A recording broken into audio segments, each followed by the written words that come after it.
പ്രിയപ്പെട്ടവരെ, ഒരുപാട് കുട്ടികളുടെ പ്രശ്നമാണ് ഉറക്കത്തിൽ പല്ല് കടിക്കുക.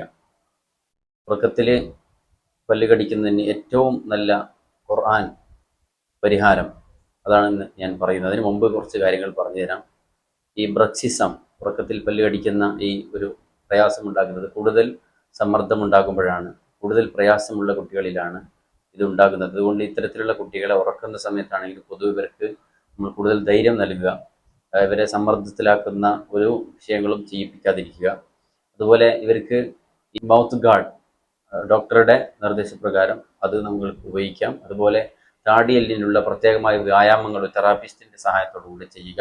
അതുപോലെ താടിയെല്ലിന് വിശ്രമം നൽകുക എന്നുള്ളതാണ്. പകൽ പെൻസിൽ കൊണ്ട് ഇങ്ങനെ കടിക്കുക, കൂടുതൽ സമയം ബൂമർ പോലുള്ള ചവച്ചുകൊണ്ടിരിക്കുക, അതൊക്കെ ഒഴിവാക്കുക എന്നുള്ളത് തന്നെയാണ് ഇത് ഏറ്റവും നല്ല പരിഹാരം.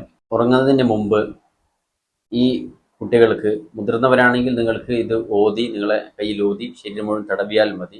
കുട്ടികളാണെങ്കിൽ ഒരു നല്ല പേപ്പറിൽ ഇത് എഴുതുക. 21 പ്രാവശ്യം ബിസ്മില്ലാഹിർ റഹ്മാനിർ റഹീം എന്ന് എഴുതുക.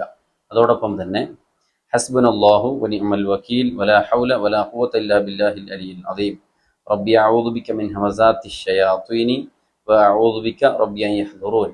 ഈ ദിക്റും കൂടി പേപ്പറിൽ നല്ല വൃത്തിയിൽ എഴുതുക, സ്റ്റിക്കർ ഒട്ടിച്ച് കുട്ടി ഹൈക്കലാക്കുകയോ അല്ലെങ്കിൽ മറ്റു രൂപത്തിൽ ധരിക്കുക, അല്ലെങ്കിൽ വെള്ളത്തിൽ മന്ത്രിച്ച് കുട്ടിക്ക് കൊടുക്കുക. മുതിർന്നവരാണെങ്കിൽ മന്ത്രിച്ച് ശരീരത്തിൽ ഊതി തടവി കിടക്കുക. ഈ ഒരു പ്രയാസം മാറിക്കിട്ടും.